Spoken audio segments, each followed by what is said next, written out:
Hello aspirants, welcome back to our channel mathematics by Bhagyalakshmi. So ఈరోజు అయితే Geography unit 2లో tourism in India, భారతదేశంలో పర్యాటకం మీద టాప్ 40 ఎంసీక్యూస్తో ఈ వీడియో అయితే డిస్కస్ చేయబోతున్నాం.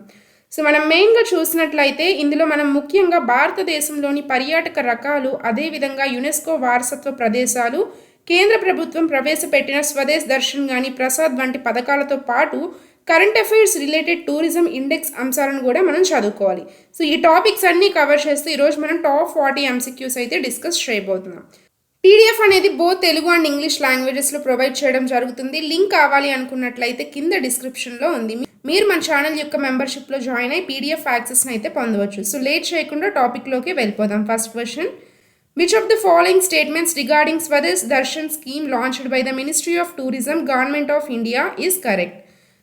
ఇంపార్టెంట్ క్వశ్చన్, భారత ప్రభుత్వ పర్యాటక మంత్రిత్వ శాఖ ప్రారంభించిన స్వదేశ్ దర్శన్ పథకంకి సంబంధించి క్రింది ప్రకటనలు ఏది సరైనది? మొదటి స్టేట్మెంట్, ఇది భారతదేశంలో థీమ్ ఆధారిత టూరిజం సర్క్యూట్ల సమగ్ర అభివృద్ధి కోసం రూపొందించబడిన కేంద్ర రంగానికి సెంట్రల్ సెక్టార్కి చెందిన పథకం. అండ్ రెండవది, స్వదేశ్ దర్శన్ 2.0 కింద దృష్టి కేవలం థీమ్ ఆధారిత సర్క్యూట్ల నుండి సుస్థిరం మరియు బాధ్యతాయుతమైన పర్యాటక ప్రాంతాలపై, అంటే సస్టైనబుల్ అండ్ రెస్పాన్సిబుల్ డెస్టినేషన్స్ అభివృద్ధి చేయడం వైపు మారింది. సో ఈ టూ స్టేట్మెంట్స్లో ఏది కరెక్ట్? సరైన సమాధానం ఆప్షన్ సి, బోత్ 1 and 2. ఇచ్చిన టూ స్టేట్మెంట్స్ కూడా మనకి కరెక్ట్. స్వదేశ్ దర్శన్ పథకంకి సంబంధించి స్వదేశ్ దర్శన్ పథకం అనేది భారత పర్యాటక మంత్రిత్వ శాఖ 2014-15లో ప్రారంభించిన కేంద్ర రంగ పథకం, సెంట్రల్ సెక్టార్ స్కీమ్. అయితే మొదటి విడతలో ఇది థీమ్ ఆధారిత సర్క్యూట్లను, ఉదాహరణ చూసుకున్నట్లయితే కోస్టల్ సర్క్యూట్స్, బుద్ధిస్ట్ సర్క్యూట్స్ అభివృద్ధి చేసింది. తర్వాత స్వదేశ్ దర్శన్ 2.0 కింద దీనిని సుస్థిర పర్యాటకం, అంటే సస్టైనబుల్ అండ్ రెస్పాన్సిబుల్ టూరిజం లక్ష్యంగా మార్చారు.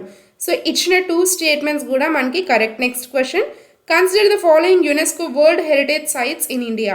భారతదేశంలోని క్రింది యునెస్కో ప్రపంచ వారసత్వ ప్రదేశాలను చూద్దాం. మొదటిది హంపీలోని కట్టడాల సమూహం, అండ్ రెండవది పటాన్లోని రాణి కి వావ్, మూడవది ఖజురహో కట్టడాల సమూహం, అండ్ నాలుగవది కోనార్క్లోని సూర్య దేవాలయం, sun temple at Konark. So వీటిలో యునెస్కో ప్రపంచ వారసత్వ జాబితాలో ఇవి చేర్చబడిన సరైన కాలక్రమానుగత వరుస, అంటే మొదటి నుండి చివరి వరకు క్రొనలాజికల్ ఆర్డర్ని అయితే అడగడం జరిగింది. సో ఇది మనకి చాలా ఇంపార్టెంట్ టాపిక్. ఈ కాన్సెప్ట్ నుంచి కూడా వస్తూ ఉంటాయి. కరెక్ట్ ఆన్సర్ అయితే ఆప్షన్ ఏ. సో మొదట మనం చూసినట్లయితే కోనార్క్ సూర్య దేవాలయం 1984లో యునెస్కో జాబితాలో చేర్చబడింది. దాని తర్వాత ఖజురహో కట్టడాల సమూహం, అంటే ఖజురహో గ్రూప్ ఆఫ్ మాన్యుమెంట్స్ అనేవి 1986లో చేర్చబడ్డాయి. దాని తర్వాత హంపీ కట్టడాలు, హంపీ గ్రూప్ ఆఫ్ మాన్యుమెంట్స్ అనేవి 1986 నవంబర్లో, అంటే 1986 సంవత్సరం చివరి నాటిలో చేర్చడం జరిగింది. దాని తర్వాత రాణికి వావ్ అనేది 2014లో చేర్చడం జరిగింది. నెక్స్ట్ క్వశ్చన్, భారతదేశంలోని క్రింది తీర ప్రాంత పర్యాటక ప్రాంతాలలో ఏది దాని యొక్క భౌతిక భౌగోళిక లక్షణంతో సరిగ్గా జత చేయబడింది? Important question, which among the following coastal tourism destinations in India is correctly matched with its specific physical geographic feature? Important question. Correct answer option B, Radhanagar beach, Havelock island. So ఇది స్వరాజ్ ద్వీపంలో అయితే ఉంది. ఆసియాలోనే అత్యంత అందమైన బీచ్లలో ఒకటైన మనకి రాధానగర్ బీచ్ అనేది Andaman and Nicobar దీవుల్లో Havelock ఐలాండ్లో అయితే ఉంది. చాందీపూర్ బీచ్ అనేది ఒడిస్సాలో ఉంది. సో ఇది చాందీపూర్ బీచ్ యొక్క ప్రత్యేకత ఏంటి అంటే అలలు దాదాపు 5 కిలోమీటర్ల వెనక్కి అయితే వెళ్తాయి. హైడ్ అండ్ సీక్ బీచ్ అని కూడా దీన్ని పిలుస్తూ ఉంటారు. నెక్స్ట్ మనం చూసినట్లయితే కేరళలోని బేకల్ బీచ్, సో బేకల్ కోట వద్ద ఉంటుంది. నెక్స్ట్ది మరారి బీచ్. సో ఇదేంటి అంటే కేరళలో అలప్పుజా సమీపంలో ప్రశాంతమైన తీరం. Next question, consider the following statements regarding eco tourism and wild life tourism in India. భారతదేశంలోని ఇకో టూరిజం మరియు వన్యప్రాణి పర్యాటకానికి సంబంధించి మొదటి స్టేట్మెంట్, భారతదేశంలో మొదటి జాతీయ పార్క్ అయిన జిమ్ కార్బెట్ నేషనల్ పార్కు ప్రారంభంలో హెలీ నేషనల్ పార్క్ అని పేరు పెట్టారు. మనకి నేషనల్ పార్క్స్ కూడా చాలా ఇంపార్టెంట్. ఈచ్ అండ్ ఎవ్రీ షిఫ్ట్లో కూడా నేషనల్ పార్క్స్ మీద మనకి క్వశ్చన్ అయితే డెఫినెట్గా వస్తూ ఉంటుంది. నెక్స్ట్ స్టేట్మెంట్, భారతదేశపు నేషనల్ ఇకో టూరిజం పాలసీ ప్రకారం టైగర్ రిజర్వుల కోర్ ఏరియాలలో నిర్మించే అన్ని పర్యాటక మౌలిక సదుపాయాలకు national board for wildlife ఆమోదం తప్పనిసరి. ఈ 2 స్టేట్మెంట్స్లో ఏది కరెక్ట్? సరైన సమాధానం option A, only first statement మాత్రమే కరెక్ట్. సెకండ్ స్టేట్మెంట్ అనేది ఇన్కరెక్ట్. ఎందుకో చూద్దాం. So Jim Corbett national park అనేది 1936లో స్థాపించబడింది. దీన్ని మొదటైతే ఫస్ట్ స్టార్ట్ చేసినప్పుడు హెలీ నేషనల్ పార్క్గా పిలవడం జరిగింది. అదేవిధంగా సెకండ్ మనం చూసినట్లయితే టైగర్ రిజర్వ్ల కోర్ ఏరియాలలో అంటే కోర్ ఏరియాస్లో శాశ్వత పర్యాటక నిర్మాణాలను జాతీయ నిబంధనల ప్రకారం నిషేధించడం జరిగింది. సో పర్యాటకం కేవలం బఫర్ జోన్లలో మాత్రమే నిర్వహించాలి. కాబట్టి దీని ప్రకారం సెకండ్ స్టేట్మెంట్ అనేది ఇన్కరెక్ట్. నెక్స్ట్ క్వశ్చన్, భారతదేశంలో లివింగ్ రూట్ బ్రిడ్జెస్ సజీవ వేరు వంతెనలకు ప్రసిద్ధి చెందిన ప్రాంతం ఏది? ఇది బయో ఇంజనీరింగ్కు అద్భుతమైన ఉదాహరణగా నిలిచి ప్రముఖ సుస్థిరం ఇకో టూరిజం ఆకర్షణగా మారింది. Important question. Correct answer option B, Khasi మరియు జైంతియా కొండలు మేఘాలయలోని. సో ఇవి మనకి మేఘాలయలోని కాశీ మరియు జైంతియా కొండల యొక్క ప్రాంతంలోని రబ్బర్ చెట్ల వేర్లను ఉపయోగించి స్థానిక తెగలు లివింగ్ రూట్ బ్రిడ్జెస్ అయితే నిర్మిస్తారు. ఇది కూడా ఇంపార్టెంట్ కాన్సెప్ట్. మేఘాలయలోని కాశీ మరియు జైంతియా కొండల ప్రాంతంలో ఇది ప్రపంచవ్యాప్తంగా ప్రసిద్ధి చెందిన ఒక ప్రత్యేకమైన ఇకో టూరిజం కేంద్రం. నెక్స్ట్ క్వశ్చన్, పర్యాటక మంత్రిత్వ శాఖ ప్రారంభించిన ప్రసాద్ పథకం ఎంపిక చేసిన తీర్థయాత్ర ప్రాంతాల సమగ్ర అభివృద్ధిని లక్ష్యంగా పెట్టుకుంది. ప్రసాద్ యొక్క పూర్తి రూపం ఫుల్ ఫామ్ ఏంటి? ఫుల్ ఫామ్స్ కూడా మనం చూసుకోవాలి. Important question. కరెక్ట్ ఆన్సర్ అయితే option B, pilgrimage rejuvenation and spiritual heritage augmentation drive. So దీని యొక్క పూర్తి రూపం అయితే pilgrimage rejuvenation and spiritual heritage augmentation drive. ఈ పథకం ద్వారా భారతదేశంలోని పుణ్యక్షేత్రాలు మరియు ఆధ్యాత్మిక వారసత్వ ప్రదేశాలలో మౌలిక సదుపాయాలను అయితే అభివృద్ధి చేయడం జరిగింది. Next question. సో మనకి ఇక్కడ లిస్ట్ 1 అండ్ లిస్ట్ 2 ఇవ్వడం జరిగింది. లిస్ట్ 1లో సర్క్యూట్ ఇచ్చారు, టూరిజం సర్క్యూట్ ఆర్ రూట్ ఇచ్చారు. అండ్ లిస్ట్ 2లో కీ డెస్టినేషన్స్ ఇన్వాల్వ్డ్ అయితే ఇవ్వడం జరిగింది, ప్రధాన ప్రాంతాలు ఇవ్వడం జరిగింది లిస్ట్ 2లో. సో మనం ఫస్ట్ చూసినట్లయితే గోల్డెన్ ట్రయాంగిల్ ఒకటి, Buddhist circuit and desert circuit and అదేవిధంగా ఫోర్త్ది నార్త్ ఈస్ట్ సర్క్యూట్ అయితే ఇచ్చారు. సో వీటిని మ్యాచ్ చేయమని అడుగుతున్నారు. Important concept. కరెక్ట్ ఆన్సర్ అయితే ఆప్షన్ సి. సో ఇన్ డీటెయిల్గా మనం చూస్తే గోల్డెన్ ట్రయాంగిల్ అనేది ఢిల్లీ, ఆగ్రా, జైపూర్ అండ్ అదేవిధంగా బుద్ధిస్ట్ సర్క్యూట్ అనేది Bodh Gaya, Sarnath and Kushinagar. Next desert circuit అనేది జోధ్పూర్, జైసల్మార్, బికనేర్ అండ్ నెక్స్ట్ చూస్తే నార్త్ ఈస్ట్ సర్క్యూట్. సో దీంట్లో మనకైతే గువాహటి, షిల్లాంగ్ అండ్ కాజీరంగా అయితే వస్తాయి. Next question, which state in India became the first to introduce comprehensive caravan tourism policy to promote offbeat destinations and offer unique mobile accommodation experience? So ఇది కూడా important concept. వివిక్త పర్యాటక ప్రాంతాలను ప్రోత్సహించడానికి మరియు సంచార వసతి అనుభవాన్ని అందించడానికి సమగ్రమైన క్యారవాన్ టూరిజం పాలసీ ప్రవేశపెట్టిన భారతదేశంలో మొదటి రాష్ట్రం ఏది? Correct answer option C, Kerala అయితే ప్రారంభించడం జరిగింది ఫస్ట్. కేరళ రాష్ట్రం క్యారవాన్ కేరళ పేరుతో సమగ్రమైన క్యారవాన్ టూరిజం పాలసీని ప్రవేశపెట్టిన మొదటి రాష్ట్రంగా అయితే నిలిచింది. సుదూర మరియు సహజమైన ప్రాంతాలను సందర్శించే పర్యాటకులకు వాహనంలోని సకల వసతులతో కూడిన రవాణా మరియు వసతిని అందించడం దీని యొక్క ముఖ్య ఉద్దేశం. Caravan Kerala. Next question, consider the following statements regarding medical and wellness tourism in India. భారతదేశంలో మెడికల్ మరియు వెల్నెస్ టూరిజంకి సంబంధించి ఫస్ట్ స్టేట్మెంట్, తక్కువ ఖర్చుతో కూడిన వైద్యం మరియు ప్రపంచ స్థాయి ఆరోగ్య మౌలిక సదుపాయాల కారణంగా భారతదేశం గ్లోబల్ మెడికల్ టూరిజంలో అగ్రస్థానంలో ఉంది. అండ్ నెక్స్ట్ స్టేట్మెంట్, మెడికల్ టూరిజంను సులభతరం చేయడానికి పర్యాటక మంత్రిత్వ శాఖ విదేశీయుల కోసం ఈ మెడికల్ వీసా సదుపాయాన్ని అందిస్తోంది. సో ఈ 2 స్టేట్మెంట్స్లో ఏది కరెక్ట్? సరైన సమాధానం అయితే ఆప్షన్ సి, బోత్ 1 and 2.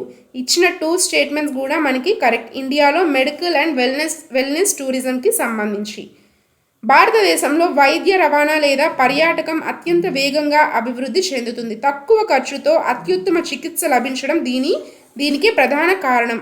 అదేవిధంగా కేంద్ర ప్రభుత్వం విదేశీ రోగులను ఆకర్షించడానికి మరియు ప్రక్రియను సులభతరం చేయడానికి ఈ మెడికల్ వీసాను అయితే సౌకర్యాన్ని అందుబాటులోకి తీసుకొచ్చింది. నెక్స్ట్ క్వశ్చన్, భారతదేశంలోని క్రింది పర్వత రైల్వేలలో ఏది యునెస్కో ప్రపంచ వారసత్వ ప్రదేశమైన మౌంటైన్ రైల్వేస్ ఆఫ్ ఇండియా పరిధిలోకి రాదు? Important. Which mountain railway in India was not included under the UNESCO World Heritage Site Mountain Railways of India? Correct answer option D. Matheran hills railway. UNESCO యొక్క mountain railways of India జాబితాలో కేవలం 3 రైల్వేలు మాత్రమే ఉన్నాయి. అది ఒకటి Darjeeling Himalayan railway, and next Nilgiri mountain railway, and లాస్ట్గా మనకి కాల్కా Shimla railway. So Matheran hill railway అనేది మనకి మహారాష్ట్రలో ఉంది. ఇది హెరిటేజ్ రైల్వే అయినప్పటికీ కూడా యునెస్కో ప్రపంచ వారసత్వ జాబితాలో అయితే ఇంకా రాలేదు. నెక్స్ట్ క్వశ్చన్, భారతదేశంలోని క్రింది యునెస్కో ప్రపంచ వారసత్వ ప్రదేశాలలో ఏది మిశ్రమ వారసత్వ ప్రదేశం? Mixed heritage site combining both natural and cultural criteria. So ప్రకృతి మరియు సాంస్కృతిక ప్రమాణాలు రెండింటినీ కలిగినదిగా గుర్తించబడింది. Correct answer option C, Kanchenjunga national park. So ఇది మనకి సిక్కింలో ఉంది. భారతదేశంలో ఉన్న ఏకైక మిశ్రమ వారసత్వ ప్రదేశం అంటే మిక్స్డ్ వరల్డ్ హెరిటేజ్ సైట్. ఇది ప్రకృతి సౌందర్యం అంటే హిమనీ నదాలు, అదేవిధంగా పర్వతాలు మరియు స్థానిక ప్రజల యొక్క సాంస్కృతిక ఆధ్యాత్మిక నమ్మకాల సమ్మేళనంగా మనకి గుర్తించబడింది. Next question, consider the following pairs of tourism promotion initiatives and their main focuses. వివిధ పర్యాటక ప్రోత్సాహక కార్యక్రమాలు మరియు వాటి యొక్క ముఖ్య ఉద్దేశాలకు సంబంధించిన క్రింది జతలను పరిశీలిద్దాం. మొదటిది దేకో అప్నా దేశ్. దేకో అప్నా దేశ్. సో దీనికి ఏమిచ్చారు అంటే దేశీయ పర్యాటకాన్ని ప్రోత్సహించడం మరియు భారతీయ వారసత్వాన్ని అన్వేషించడం. అండ్ రెండవది ఉడాన్ పథకం. సో ఇది నూతన పర్యాటక ప్రాంతాలకు ప్రాంతీయ విమాన అనుసంధాన్ని పెంచడం. అండ్ మూడవది సాతి ఇనిషియేటివ్. ఇదేంటి అంటే హోటల్ అండ్ హాస్పిటాలిటీ రంగంలో పారిశుద్ధ్యం మరియు భద్రతా ప్రమాణాలను నిర్ధారించడానికి. ఈ 3 స్టేట్మెంట్స్లో ఈ 3 వాటిల్లో ఏది కరెక్ట్గా మ్యాచ్ చేయడం జరిగింది, కరెక్ట్గా ఇవ్వడం జరిగింది? సరైన సమాధానం అయితే ఆప్షన్ డి, ఆల్ 3, 1, 2 and 3 అన్నీ కూడా మనకి కరెక్ట్గా ఉన్నాయి. స్టేట్మెంట్స్ ఇచ్చిన 3 కూడా. దేకో అప్నా దేశ్ అనేది దేశీయ టూరిజంను ప్రోత్సహించడానికి ప్రారంభించబడింది. అండ్ నెక్స్ట్ మనకి ఉడాన్ రీజనల్ కనెక్టివిటీ స్కీమ్ అనేది ఆర్సిఎస్ అనేది తక్కువ ఖర్చుతో ప్రాంతీయ విమానాశ్రయాలను అనుసంధానించడం ద్వారా పర్యాటకాన్ని అయితే పెంచుతుంది. Next SAATHI system for assessment awareness and training for hospitality industry. So covid తదుపరి హోటళ్లలో పరిశుభ్రత మరియు భద్రతా ప్రమాణాలను పాటించేలా పర్యాటక మంత్రిత్వ శాఖ తెచ్చిన ఇది ఒక కార్యక్రమం. సో 3 కూడా మనకి కరెక్ట్గా ఉన్నాయి. నెక్స్ట్ క్వశ్చన్, కఠినమైన పర్యావరణ రక్షణ నిబంధనలతో మ్యాంగ్రోవ్ నడకల అంటే మ్యాంగ్రోవ్ వాక్స్ మరియు ప్రకృతి నడకల వంటి ఈకో టూరిజం కార్యకలాపాలను స్పష్టంగా అనుమతించే కోస్టల్ రెగ్యులేషన్ జోన్ వర్గం ఏది? సిఆర్జెడ్.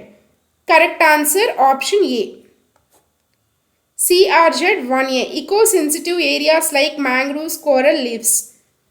సో మనకి ఇందులో సిఆర్జెడ్ 1A అనేది అత్యంత సున్నితమైన మ్యాంగ్రోవ్లు, నేషనల్ పార్కులు వంటి పర్యావరణ ప్రాంతాలను అయితే కలిగి ఉంటుంది. సాధారణ నిర్మాణాలను ఇక్కడ నిషేధించినప్పటికీ కూడా పర్యావరణానికి హాని కలగని పర్యావరణ రహిత మార్గాలు, నేచర్ ట్రైల్స్, మ్యాంగ్రోవ్ వాక్స్ వంటి సుస్థిర ఈకో టూరిజం కార్యకలాపాలను తగిన ముందస్తు అనుమతులతో అయితే అనుమతిస్తారు.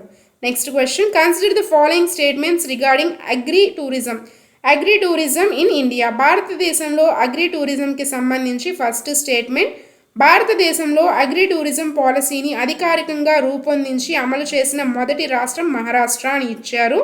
అండ్ రెండవ స్టేట్మెంట్, అగ్రి టూరిజం రైతులకు అదనపు ఆదాయ మార్గాన్ని అందించడమే కాకుండా గ్రామీణ వారసత్వాన్ని మరియు సుస్థిర పర్యాటకాన్ని ప్రోత్సహిస్తుంది. ఈ 2 స్టేట్మెంట్స్లో ఏది కరెక్ట్? సరైన సమాధానం అయితే ఆప్షన్ సి, బోత్ 1 and 2. ఇచ్చిన 2 స్టేట్మెంట్స్ కూడా మనకి కరెక్ట్గా ఉన్నాయి. ఇండియాలో అగ్రి టూరిజంకి సంబంధించి, వ్యవసాయ పర్యాటకానికి సంబంధించి. సో మహారాష్ట్ర సెప్టెంబర్ 2020లో సమగ్రమైన అగ్రి టూరిజం పాలసీని అమల్లోకి తెచ్చిన మొదటి రాష్ట్రంగా నిలిచింది. ఏది? మహారాష్ట్ర. అదేవిధంగా ఇది పట్టణ పర్యాటకులకు గ్రామీణ జీవిత అనుభవాన్ని అందించడం ద్వారా రైతులకు ఆదాయ స్థిరత్వాన్ని అయితే అందిస్తుంది. Next question, so list 1 and list 2 ఇచ్చారు. లిస్ట్ 1లో టూరిజం డెస్టినేషన్ ఆర్ ఫీచర్ ఇవ్వడం జరిగింది అండ్ లిస్ట్ 2లో respective state or union territory దానికి సంబంధిత రాష్ట్రం లేదా కేంద్రపాలిత ప్రాంతం గురించి మెన్షన్ చేశారు. సో మజులీ నది ద్వీపం, Kutch white run and Pangong so సరస్సు ఒకటి ఇచ్చారు. చిలికా సరస్సు పక్షుల అభయారణ్యం అయితే ఇవ్వడం జరిగింది. సో వీటిని మ్యాచ్ చేయమని అడిగారు. సో ఇటువైపు మనకి స్టేట్స్ ఆర్ యూనియన్ టెరిటరీస్ ఉండడం జరిగింది. సో వీటికి మ్యాచింగ్ కరెక్ట్ ఆన్సర్ అయితే ఆప్షన్ ఏ. సో ఇన్ డీటెయిల్గా మనం చూస్తే మజులీ అనేది ప్రపంచంలోనే అతిపెద్ద నివాసిత నదీ ద్వీపం. సో ఇది ఎక్కడ ఉంది అంటే అస్సాంలో ఉంది. Next white run of Kutch ఉప్పు ఎడారి మరియు రన్ ఉత్సవ్ ఇది మనకి గుజరాత్లో అయితే జరుగుతుంది. నెక్స్ట్ మనకి పాంగాంగ్ సో సరస్సు ఇది ఎత్తైన ఉప్పు నీటి సరస్సు మనకి లడఖ్లో అయితే ఉంది, జమ్మూ కాశ్మీర్లోని లడఖ్లో. అండ్ నెక్స్ట్ ఫైనల్గా చిలికా సరస్సు అనేది ఆసియాలోని అతిపెద్ద ఉప్పు నీటి లాగున్ ఇది మనకి ఒడిస్సాలో ఉంది. నెక్స్ట్ క్వశ్చన్, గ్లోబల్ పర్యాటకులను ఆకర్షిస్తూ పండుగ ఫెస్టివల్ ఆఫ్ ఫెస్టివల్స్గా పిలువబడే చారిత్రాత్మక సాంస్కృతిక పర్యాటక ఉత్సవం హార్న్బిల్ ఫెస్టివల్ ఏ రాష్ట్రంలో నిర్వహించబడుతుంది? చాలా ఇంపార్టెంట్ క్వశ్చన్, చాలాసార్లు రిపీట్ అయింది ఈ క్వశ్చన్. కరెక్ట్ ఆన్సర్ అయితే ఆప్షన్ డి నాగాలాండ్. నాగాలాండ్ రాష్ట్రంలో ప్రతి సంవత్సరం కూడా డిసెంబర్ మొదటి వారంలో మనకి హార్న్బిల్ ఫెస్టివల్ అనేది నిర్వహించబడుతుంది. నాగాలాండ్ గిరిజన సంస్కృతి, నృత్యం, ఆహార పద్ధతులను ప్రపంచానికి చాటి చెప్పే ఈ ఉత్సవం ఈశాన్య భారతదేశంలో ప్రాచుర్యం పొందిన ప్రధాన సాంస్కృతిక పర్యాటక ఆకర్షణ. Next question, consider the following statements regarding sustainable tourism for India criteria STCI formulated by the ministry of tourism. పర్యాటక మంత్రిత్వ శాఖ రూపొందించిన sustainable tourism for India criteria. So దీనికి సంబంధించి ఫస్ట్ స్టేట్మెంట్ చూద్దాం. ఇది టూర్ ఆపరేటర్లు, వసతి గృహాలు అంటే అకామిడేషన్ యూనిట్స్ మరియు బీచ్ టూరిజం ఆపరేటర్ల వ్యాపారులకు వర్తిస్తుంది. అండ్ రెండవది పర్యావరణ పరిరక్షణ, ఆర్థిక సుస్థిర మరియు సామాజిక సాంస్కృతిక సుస్థిరత అనేవి STCI యొక్క ప్రధాన ప్రాథమిక స్తంభాలు. ఈ 2 స్టేట్మెంట్స్లో ఏది కరెక్ట్? సరైన సమాధానం ఆప్షన్ సి బోత్ 1 and 2. ఇచ్చిన 2 స్టేట్మెంట్స్ కూడా మనకి కరెక్ట్గా ఉన్నాయి సస్టైనబుల్ టూరిజం ఫర్ ఇండియా క్రైటీరియాకి సంబంధించి.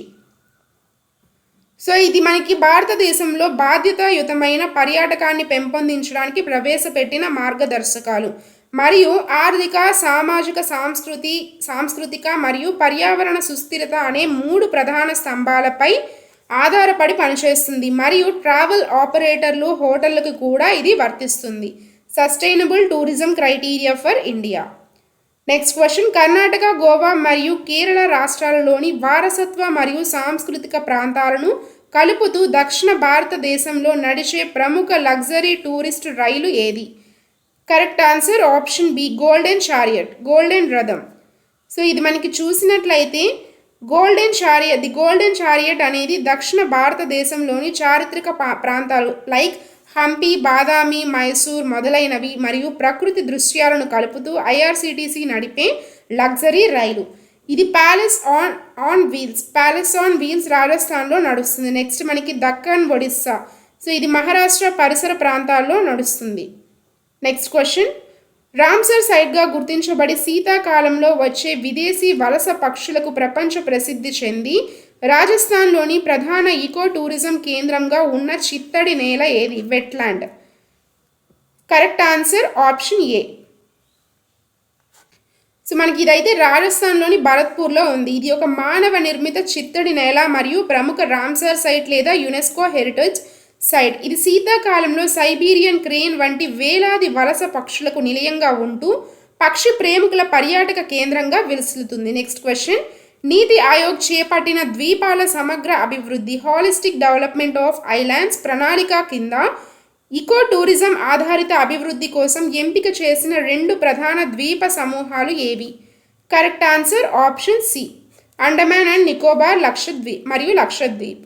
సో నీతి ఆయోగ్ ద్వీపాల అభివృద్ధి కోసం అండమాన్ అండ్ నికోబార్ మరియు లక్షద్వీప్ దీవులను అయితే ఎంపిక చేయడం జరిగింది. ఈ ప్రాంతాలలో పర్యావరణ సమతుల్యత దెబ్బతినకుండా స్థానిక ఆర్థిక వ్యవస్థను మెరుగుపరచడానికి సమగ్ర ఈకో టూరిజం ప్రాజెక్టులను అయితే అమలు చేస్తుంది. నెక్స్ట్ క్వశ్చన్, డెన్మార్క్కు చెందిన ఫౌండేషన్ ఫర్ ఎన్విరాన్మెంటల్ ఎడ్యుకేషన్ ద్వారా అత్యంత పరిశుభ్రమైన మరియు సుస్థిర తీర ప్రాంతాలకు అందించే అంతర్జాతీయ పర్యావరణ ధృవీకరణ పత్రం బ్లూ ఫ్లాగ్ను భారతదేశంలో పొందిన మొదటి బీచ్ ఏది? Correct answer option C, Chandrabhaga beach, Odisha. ఒడిశాలోని చంద్రబాగ్ బీచ్ ఆసియాలోనే పర్యావరణ అనుకూల విధానాల ఆధారంగా బ్లూ ఫ్లాగ్ సర్టిఫికేషన్ అయితే పొందిన మొదటి తీర ప్రాంతంగా నిలిచింది. బ్లూ ఫ్లాగ్ ధృవీకరణ నీటి యొక్క నాణ్యత, పర్యావరణ నిర్వహణ, భద్రత మరియు పర్యాటక సౌకర్యాల ఆధారంగా ఇవ్వబడుతుంది బ్లూ ఫ్లాగ్. నెక్స్ట్ క్వశ్చన్, పర్యాటక మంత్రిత్వ శాఖ మరియు క్వాలిటీ కౌన్సిల్ ఆఫ్ ఇండియా ఉమ్మడిగా ప్రారంభించిన సాతి ఇనిషియేటివ్ యొక్క ముఖ్య ఉద్దేశం ఏంటి? SAATHI. Correct answer option B, certification of safety and hygiene operational protocols for the hospitality sector. SAATHI system for assessment, awareness and training for hospitality industry అనేది హాస్పిటాలిటీ మరియు టూరిజం పరిశ్రమలో పారిశుద్ధ్యం, భద్రత మరియు పరిశుభ్రత ప్రమాణాలను పరీక్షించి అవగాహన కల్పించేందుకు ఉద్దేశించిన కేంద్ర ప్రభుత్వ పథకం. నెక్స్ట్ క్వశ్చన్, UNWTO ద్వారా రూపొందించబడి UN వరల్డ్ టూరిజం ఆర్గనైజేషన్ ద్వారా రూపొందించబడి భారతదేశం అనుసరిస్తున్న టూరిజం శాటిలైట్ అకౌంట్ TSA ప్రకారం టూరిజం డైరెక్ట్ గ్రాస్ డొమెస్టిక్ ప్రోడక్ట్ని ప్రధానంగా ఎలా లెక్కించడం జరుగుతుంది? Correct answer option B. So పర్యాటక రంగాలు ఉత్పత్తి చేసే స్థూల విలువ ఆధారంగా పర్యాటక వస్తువులపై నికర పన్నులను కలిపి నాన్ మానిటరీ లావాదేవీలను మినహాయించడం ద్వారా లెక్కించడం జరుగుతుంది. ఇది పర్యాటక సేవలు, వసతి, రవాణా రంగాల ద్వారా లభించే గ్రాస్ వాల్యూ యాడెడ్ GVA మరియు పర్యాటక ఉత్పత్తులపై నికర పన్నులను నెట్ ట్యాక్సెస్ గణించి GDPలో పర్యాటక వాటానైతే నిర్ధారించడం జరుగుతుంది. Next question, sustainable tourism for India criteria కింద పర్యావరణానికి భౌతిక వినాశనం కలగకుండా భరించగల గరిష్ట పర్యాటకుల సంఖ్యను సూచించే భావన ఏది? Correct answer option C, environmental or ecological carrying capacity. Ecological carrying capacity అనేది ఒక సహజ పర్యావరణ వ్యవస్థ తన సహజ సమతుల్యతను కోల్పోకుండా, పర్యావరణ నాశనం జరగకుండా ఎంతమంది పర్యాటకులను లేదా మానవ కార్యకలాపాలను భరించగలదో తెలిపే ఒక శాస్త్రీయ పరిమితి.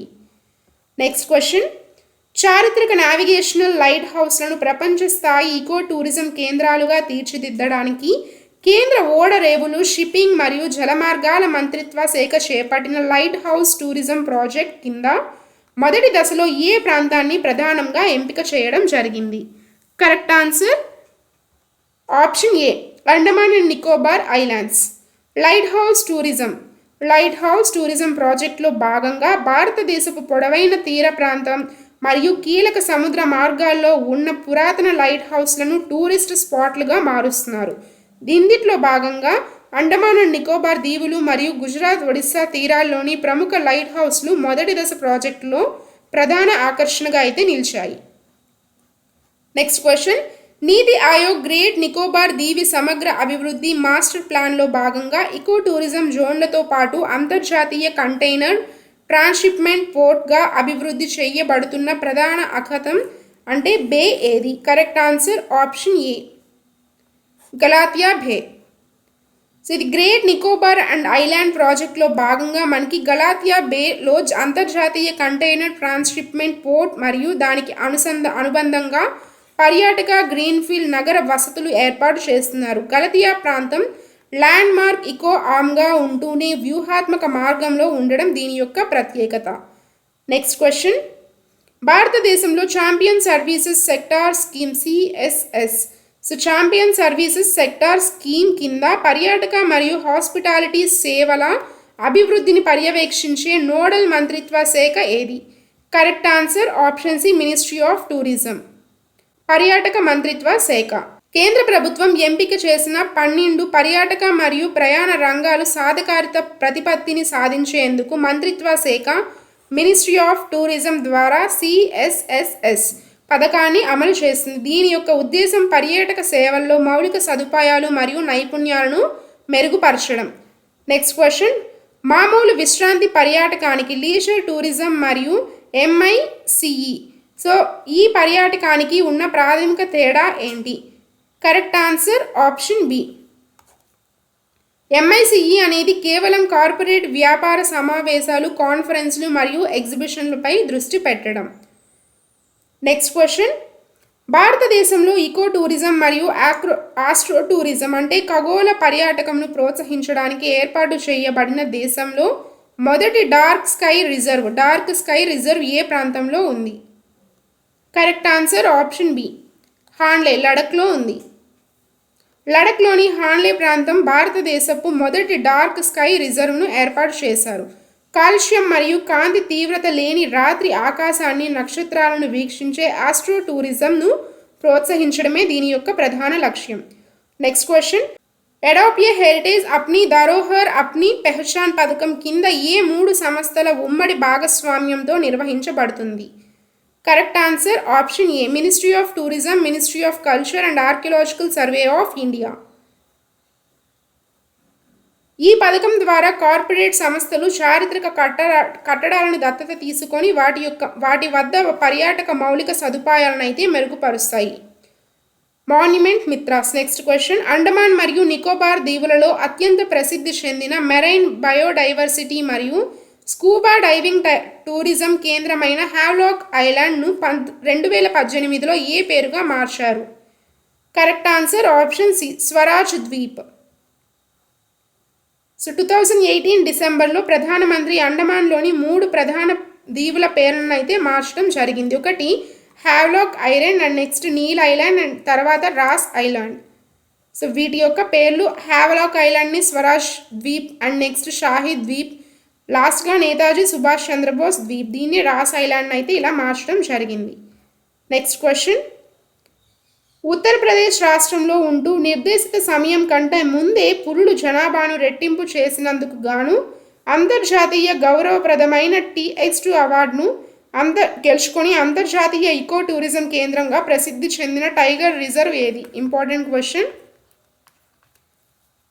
Correct answer option C. Pilibhit tiger reserve. Next question, భారత పర్యాటక మంత్రిత్వ శాఖ యొక్క స్వదేశ్ దర్శన్ పథకంతో పోలిస్తే ప్రసాద్ పథకం యొక్క ప్రత్యేక నిర్దేశిత నేపథ్యం అంటే థీమ్ మరియు ప్రాధాన్యత ఏంటి?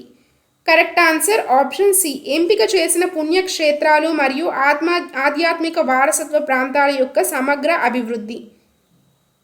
నెక్స్ట్ క్వశ్చన్, థార్ ఎడారి పరివాహక ప్రాంతంలోని ప్రత్యేకమైన ఉప్పు ఎడారి భౌగోళిక వాతావరణంలో సాంస్కృతిక మరియు ఈకో టూరిజం ఉత్సవంగా ప్రసిద్ధి చెందిన రన్ ఉత్సవ్ ఏ ప్రదేశంలో జరుగుతుంది? Important question. Correct answer option D. Dhordo, గుజరాత్లోని దోర్డోలో అయితే జరుగుతూ ఉంటుంది. గుజరాత్లోని కచ్ జిల్లాలో ఉన్న దోర్డో గ్రామం ప్రతి సంవత్సరం రన్ ఉత్సవ్ను నిర్వహించబడుతుంది. నెక్స్ట్ క్వశ్చన్, జమ్మూ అండ్ కాశ్మీర్లో ఉంటూ రామ్సర్ జాబితాలో చేర్చబడి పక్షి ప్రేమికులకు మరియు ప్రకృతి పర్యాటకులకు అత్యంత ముఖ్యమైన పర్యాటక కేంద్రంగా విలసిల్లుతున్న సరస్సు ఏది? Correct answer option A. Wular సరస్సు. నెక్స్ట్ క్వశ్చన్, హిమాచల్ ప్రదేశ్లోని కాసోల్ మరియు పార్వతీ వ్యాలీ ప్రాంతాలు అంతర్జాతీయంగా ఏ ప్రత్యేక రకమైన పర్యాటకానికి ప్రధాన కేంద్రాలుగా గుర్తింపు పొందాయి? Correct answer option B. Backpacking and trekking adventure tourism. Himachal ప్రదేశ్లోని పార్వతీ వ్యాలీ మరియు కాసోల్ ప్రాంతాలు హిమాలయ పర్వత శ్రేణుల్లో ట్రెక్కింగ్ మరియు క్యాంపింగ్ అండ్ అదేవిధంగా సోలో ఆర్ బ్యాక్ ప్యాకింగ్ చేసే యువ పర్యాటకులకు అంతర్జాతీయంగా అత్యంత ప్రసిద్ధి చెందాయి. నెక్స్ట్ క్వశ్చన్, ప్రపంచంలోని అతిపెద్ద పక్షి శిల్పంతో బర్డ్ స్కల్ప్చర్ రూపుదిద్దుకొని ప్రముఖ ఈకో టూరిజం మరియు రాక్ థీమ్ పార్క్గా గుర్తింపు పొందిన జటాయు ఎర్త్ సెంటర్ ఏ రాష్ట్రంలో ఉంది? కరెక్ట్ ఆన్సర్ ఆప్షన్ ఏ. కేరళలో అయితే ఉంది. Next question, maritime India vision 2030 కింద భారతదేశపు పశ్చిమ తీరంలో క్రూజ్ పర్యాటకానికి ప్రధాన హబ్గా ఏ పోర్టు నగరాన్ని అభివృద్ధి చేస్తున్నారు? Correct answer option B. Mumbai. So Mumbai పోర్ట్ను అంతర్జాతీయ క్రూజ్ టెర్మినల్ కాంప్లెక్స్ షోమ్గర్తో పాటు పశ్చిమ తీరం యొక్క ప్రధాన క్రూజ్ టూరిజం హబ్గా కేంద్ర ప్రభుత్వం అయితే అభివృద్ధి చేస్తుంది. తూర్పు తీరంలో మనం చూస్తే విశాఖపట్నం మరియు చెన్నైలు ప్రధాన క్రూజ్ కేంద్రాలుగా మారుతున్నాయి. నెక్స్ట్ క్వశ్చన్, అడవి దున్నలు వైల్డ్ వాటర్ బఫెల్లో మరియు బెంగాల్ ఫ్లోరికన్ పక్షులకు నిలయంగా ఉంటూ అస్సాంలో యునెస్కో ప్రపంచ వారసత్వ ప్రదేశంగా ఉన్న అభయారణ్యం ఏది? Correct answer option D, Manas national park. Next question, Swadesh Darshan పథకం కింద 1857 ప్రథమ స్వాతంత్ర సంగ్రామానికి సంబంధించి చారిత్రక ప్రాంతాలను మీరట్, ఝాన్సీ, ఢిల్లీ మొదలైనవి అనుసంధానిస్తూ రూపొందించిన సర్క్యూట్ ఏది? కరెక్ట్ ఆన్సర్ ఆప్షన్ ఏ, హెరిటేజ్ సర్క్యూట్. స్వదేశ్ దర్శన్ పథకంలో హెరిటేజ్ సర్క్యూట్ కింద భారతదేశపు చారిత్రక ఘట్టాలు, ముఖ్యంగా 1857 తిరుగుబాటుకు సంబంధించిన పోరాట వేదికలు మరియు చారిత్రక కోటల యొక్క అభివృద్ధిని అయితే చేర్చడం జరిగింది.